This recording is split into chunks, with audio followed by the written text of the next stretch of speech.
I've been doing this channel for 5.5 years now, and my approach to impartiality has always been to discuss every team I'm talking about as though I'm a besotted, rabid fan, desperate, excited to talk about how brilliant their team are. Because I firmly believe at the end of the day, people are much more interested in seeing passion than they are hearing balance. And I think that theory might just explain why I've never had an easier time managing to slip into the crazed fangirl putting a tattoo of the 10 on a midriff mindset than when talking about the glorious, wonderful, heart and soul Welsh side that has taken this year's TikTok Six Nations by storm. Last year, Cymru got off to a flying start, but in 2023, they have set the tournament alight, recording their biggest ever championship win over Ireland, holding off an excellent and extremely ready and fired up Scotland team, and now eyeing up England with head coach Cunningham openly willing to say, we want to finish in the top 2 this year. A goal unthinkable just 2 years ago when Wales were collecting the wooden spoon and just lobbying their union for a crumb of support. But now, 18 months of professionalism has bolstered all the things that this team always had. All the things they needed to just take the field during those dire, unsupported days. Burning passion, endless commitment, and a glorious love for what they do that you can't help but be infected by. It's an energy that just captures you, and a spirit that's now been taken to heart by the Welsh rugby watching public. As scrum half Fionn Lewis said this week, the desire to support us has skyrocketed as the world of Welsh rugby starts to obsess over Cecilia and spend all week excited to see what sort of shithousery Al Cal has lined up to truly get under the Red Rosa's skin this weekend. So, just how have Wales reached these heights in this Six Nations? How much better can they get from here? And could they really pose England and France trouble as they head into 2 of the toughest games in the sport? Whilst the passion is definitely what's selling tickets, the thing that's currently winning Wales games is the fact that, save for maybe the Red Roses, they look comfortably the best coach team in the championship right now. A coach at heart has 3 basic jobs. Number 1, create an environment and team culture that everyone buys into, everyone wants to be a part of, and therefore feels on the same page. 2, devise various tactics and strategies and what have you that will help their team to win more games. And 3, perhaps most importantly though, it's usually the one that's discussed least when talking about the elite levels, help their players get better. And from the results, social media clips, and players like Eleanor Snowsill and Karen Lake suddenly hitting career best form in their 30s, it's clear that Johan Cunningham and his team are delivering on all 3 fronts. And it's also entirely, hugely evident in the way they play. This is maybe the second chance Ireland have had to do any attacking in that first game, and Wales do an unbelievable job of shutting it down just entirely. Their chase here is brilliantly set, and it allows the immaculate Kelsey Jones to hold Cronin up a second, giving the Welsh line time to set up. On Ireland's first attack, Wales just stood off entirely, not contesting the breakdown, in order to keep more bodies on their feet and really suffocate the Emeralders with a brilliantly set line. The Irish unable to find any space at all. You can essentially split all defences in rugby union into 2 camps. Teams who are looking to get the ball back, and teams who use defence as a form of attack. The team in possession have to pass the ball backwards, but line speed has no such caveat, meaning they can use it as an offensive weapon to move further down the field. And Wales have become one such team. They choke Ireland until eventually Eleanor Snowsill takes it to another level and goes for a choke tackle. Wales went heavy on choke tackles in Dublin last year, but it was typically forwards. Snowsill here, a player I think is fair to say, not really known for her defence before professionalism, has now found herself, after 18 months of gains combined with elite coaching, able to not only make a great read, but a brilliant split-second tackle choice that allows her teammates to flood in to help her, them coming in as a unit, and wins Wales the ball back after 17 phases on defence, merely 15 metres conceded by Wales from where Ireland began with the ball. So Wales kept that same philosophy by and large for the second set, but the gradual improvements also bled in. Bethan Lewis has always come across as the sort of player who, if a parent said to her when she was little, we'll theme your birthday party around anything you want in the world, what's your favourite thing, would have looked them in the eye and said, technical contact skills. And now a year of professionalism has turned her from someone that just loves rucks into a monster. Where some players have improved thanks to the gym and conditioning gains it provides. For a player like Lewis, it's clearly been more about the ability to tighten up technical parts of a game, to work on it day and night, and learn from a real expert in fellow rock nerd Cunningham, leading to her going from pretty good workhorse flanker to an absolute phenomenon at the contact area, who seems to make the best possible choice at every single ruck entry. And this is brilliant. With 4 players already off the feet, Lewis goes for a kind of dummy jackal, just tying these 2 players in. She withdraws the moment moment they commit, and so remains on her feet, able to spring back up while her green counterparts are going low, and it means once Ireland look to launch, their attack is hugely depleted. This kind of shape relies on countless options. With 8 players tied to this side of the field, most of them still off their feet, it's so easy for Wales to read. Calendar just pushes up and past Breen, allowing her to essentially mark everyone on the inside of Hogan here, meaning Lake can cut her off 10 metres behind the gain line, with Jones able to watch for the offload. 4 further Irish players find themselves on the floor then, and only 1 player from the previous near side has worked around, with Wales once again just standing off the breakdown to spread numbers out. They catch Ireland behind the gain line 3 more phases in a row, just aggressively pressing and letting the Green Girls pour bodies in, whilst Wales stay connected, tight, and as a team applying huge pressure. Breen eventually goes, I've had enough of this, and just clears the ball to 1 metre in front of where Wales received it, but they now don't have possession. As I say, Wales are just forcing them backwards, using their defence as an attacking weapon. They've now been forced to defend upwards of 10 phases from an opposition on 7 occasions so far this Six Nations, and over those 7 occasions conceded a grand total of 0 points. They've had to defend 8 or more 15 times and conceded just 5 points from those, this try by Chloe Rowley being the one example. The defence has been huge this Six Nations, that team spirit so evident whenever they don't have the ball. A team who a few years ago used to keep hold of the bastard egg in order to just kind of keep the score down, now look to enjoy defence. This is a very different example, yet has largely the same result. It is gloriously patient. The team shoot up first to eat up the metres, then tactically concede the ground they've just made again by drifting laterally, giving up the space they just ate up in order to limit Scotland's choices until eventually it gets right out to McGee, who has the ball but no options, and it allows Neumann to make a brilliant, superb tackle on her, putting her right into touch. It feels a bit like Scotland made a break, but Wales really have conceded 1 metre here and regained the ball. That again, which they promptly then kick away to start a whole new defensive march again. And yet, the only thing presently matching their ability to defend for huge passages is how capable they are of executing those long phase counts themselves. Wales are currently averaging 3.4 points per visit to the 22. Now that's ridiculous. For context, over the last year, the Red Roses have averaged about 4.1 and Ireland men around 3.3. Right? They've been bloody good at converting their opportunities, the Six Nations. In last year's tournament and the World Cup, Wales put themselves in plenty of promising positions to score points, yet so often the final flourish just wasn't there. They'd lose it at the last second or the opportunity would just fade away. But once again, the accuracy has gone up endless notches. Wales are looking generally more ambitious in attack, but the real big change is just tiny notes on how they're actually finishing the scores and remaining completely on top once they get up to the try line. If we rule out the 2 tries Wales have had chalked off due to ultimately quite tight refereeing decisions, Wales have only made 1 outright error in the 22 over 2 matches. This knock-on which ultimately led the scrum from which Gwenny P, Cecilia and Kelsey did an actual murder and created the try for Queen of Hearts Fionn Lewis, making it maybe the most tactically advantageous knock-on of all time. The long-standing rugby dilemma of territory versus possession has always been weighted slightly differently in women's rugby to in men's, and Wales this year are so good at maintaining possession, I wouldn't blame any of you for calling an exorcist if you happen to be at the game this weekend. This try, one of 3 by Tighthead cum Tongano and Glendore, Cecilia Tuapolotu, this Six Nations so far, is the result of 24 phases. From my very brief research period, I think it might be the second highest phase count of any try scored by a Welsh national team in history.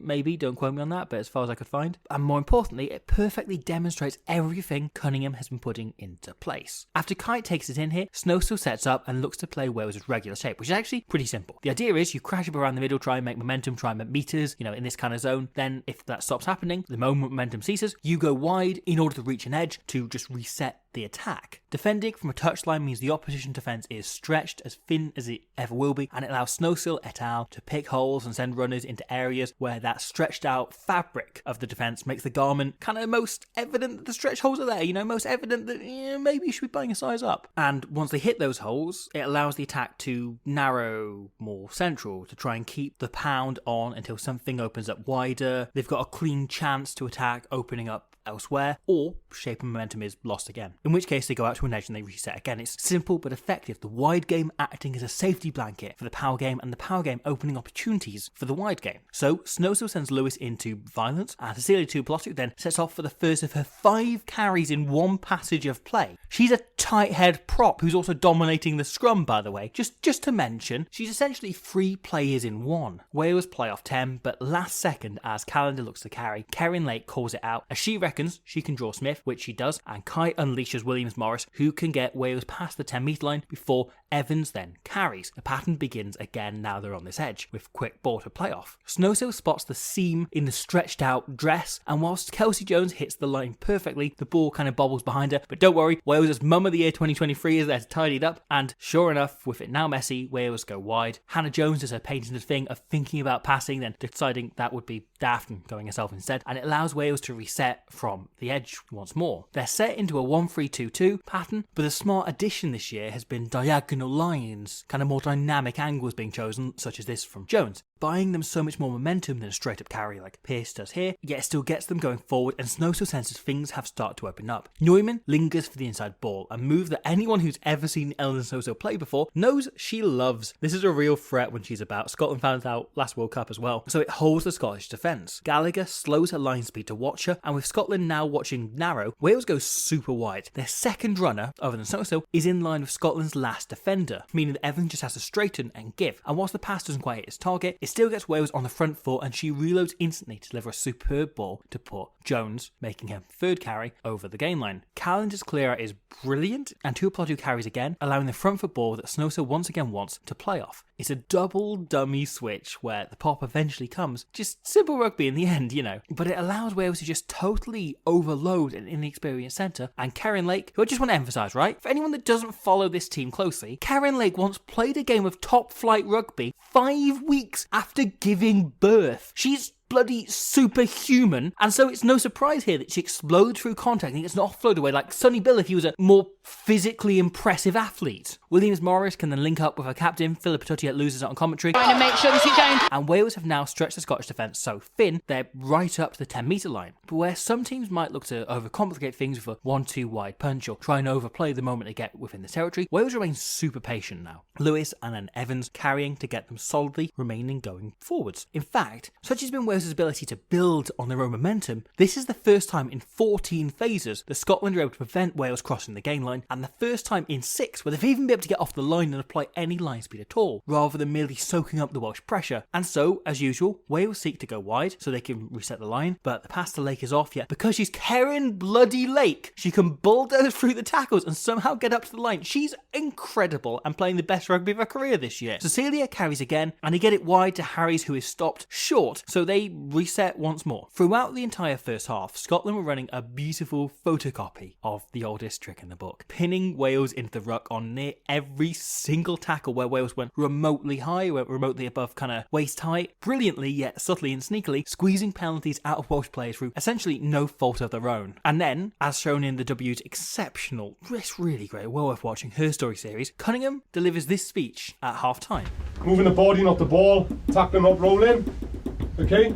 Same pitch as what we seen, but she's pinging us. Yeah. It's not allowing us to clean. And move the body, not the ball. So really snap those shoulders back. Yeah. Long presentation, which makes the jacket overextend. But let's win races as well. We can only control what we can control. But just keep talking to Hannah about that as well, okay? Tackle in or rolling, all right? And Wales learned from this instantly. Alex Callender even giving them a taste of their own medicine for what could have been the decisive penalty late on, the penalty that takes Wales beyond 3 points, pinning Scotland in by borderline sitting on them. Again, Alex Callender loves it. So, here, Wales make an absolute meal of attempting to pin Scotland captain Roger Malcolm in. Kelsey Jones just milking it so hard, a vegan cafe would reject showing this replay. Then, the second the referee opens her mouth, propels herself at the try line. It takes a phenomenal effort by Gallagher to stop her, and Scotland set up expecting the same again from Bethan Lewis, especially when she points out the arm is touching her face. She picks the ball up instantly, and boy does she sell us. A hugely theatrical dive as she pops it to Cecilia, who has adopted a now incredibly familiar position identical to both her awarded and disallowed tries against Ireland. This is simple rugby, really. You know, you want to send your biggest run at the opposition fly half. A few pick and drive suck in most of the pack, they start to condense around the ruck, and for most of these, Tuipulotu stands off and positions herself opposite the last forward out, meaning she's also right near the 10. The girl is so absurdly, stupidly, ridiculously strong that it's always going to take at least 2 women to drop her. So Wales want to manufacture chances where the least impactful tacklers possible are the ones in position to make those tackles so she can eat up that one final yard she has to score the try. And she does that here against Nelson, allowing her to finish this phenomenal flowing move. It's brilliant rugby, brilliantly taken try, superbly finished by Cecilia Tuipulotu. The way they achieve it here against Ireland has even more shithouse beauty. With one forward in the bin, George Evans, who's been exceptional in both games, starts a Molly Scuffle McCabe off the ball with Niamh Jones, so Ireland's now 6 forwards, set 3 left, 3 right, and Tuipulotu can therefore position herself in line with the last one here on the open side, and as Kelsey Jones launched herself in for the pick and go, Ireland decide they've got to budget 2 bodies for this to stop this. The only problem is, Kelsey Jones doesn't have the ball. She slipped it to Cecilia, who's able to Gwen sideways until a wee little halfback is in her face, barrelling over Cronin to finish the try. Once again, a lot of what Wales are doing is just brilliantly smart, well executed, simple rugby, using modern traditions and ideas and game plans to elevate the basics of the game. And despite their incredible ability to control possession, the biggest area of improvement since last year's Six Nations for Wales has been their kicking game. Snowsiddle and Bevan making sure the team are constantly on the front foot and moving forward, making it so hard for oppositions to exit. They cause the Irish backfield enormous problems from the very first minute of the game, and combined with the aforementioned quality of their defence, left them so utterly desperate that they were resorting to this kind of never-on chip kick just 14 minutes in. It's aided further by the sheer quality of their set piece. Cecilia Tuipulotu is rightly being hyped to an insane degree right now, and I'm not going to complain about that. Not since George North has Wales seen such a talent so young and so able to dominate at international level, aged just 19. As I say, she's basically a number 8 and a tight head prop in one. She's amazing, but the full front row have been immense. Gwenfeyan Pearce has put in the kind of performances 2 weeks in a row where you genuinely find yourself questioning what more she humanly could have done, how she possibly could have made more effort. Against Scotland, she played 79 minutes, almost unheard of for a modern loosehead, and made 11 tackles, 9 of them dominant, 15 carries for 52 metres, won 3 turnovers and scored 2 tries, as well as dominating the scrum so thoroughly, Wales scored a try in the last minute off Scotland's own put in at the scrum. Kelsey Jones has been equally brilliant, and George Revens has somehow worked the pitch harder than her trademark bow. I don't know how she does it. She's been absolutely phenomenal. Real stand up from watching these games back. Like, do it and just watch the amount of work George Revens gets through. She's amazing. Wales came into this tournament knowing they were missing, arguably, you might say, their 2 best players in Jazz Joyce and Alicia Butchers, but not only would you not notice, do you not feel like they're missing them. With everything we're seeing, it feels impossible to say who their best players even are anymore. This is such a team so built as a unit, not reliant on their 2 biggest stars. Things aren't perfect. The backfield cover's been a bit of an issue a couple of times, whilst natural centre, Caris Williams-Morris and Courtney Kite, who's only really moved full-time to fullback this year, having been playing kind of wing with bits of fullback before that, have generally played extremely well in these first 2 games. They have found themselves caught out of position a few times too many at the back, which hasn't bitten them too badly so far, but could be a real problem when put against as many kicking threats as England and France, as well as the Rigoni-Madia axis for Italy. And there are some arguably funny little concentration issues, but I think those are kind of just teething problems that every team has to go through when improving on this scale. Wales demolished Ireland in the first 50 odd minutes, but instead of kicking on and giving them what would have been an all-time humiliation and all-time great performance by Wales, they just kind of held them at arm's length and closed the game out. Likewise, every time they took control against Scotland, they seemed to give the opposition an avenue back into the game, culminating in this glorious try by Chloe Rowley that gave Scotland a position in which they could have won the game from. Now, Wales went on to wrestle it back every time and did a superb job of making the game their own, closing it out, and in the end, scoring 5 tries to win it with a bonus point and deny Scotland one as well. And the Ireland game, that first half was arguably, actually I'd say no, almost definitely the best half that the Welsh national women's team has ever played in its history. It was as good as they've ever played. Most of these players have never had a half like that, especially not in a red shirt. So who can blame them for almost wanting to celebrate early, for figuring the game is won before the full-time whistle's gone? It's only as you get used to these moments, these situations, and being notably better than oppositions that you can start taking it for granted, which is kind of sometimes what's needed in order to kick on as a team like this. And Wales are just going to need a bit longer to do that.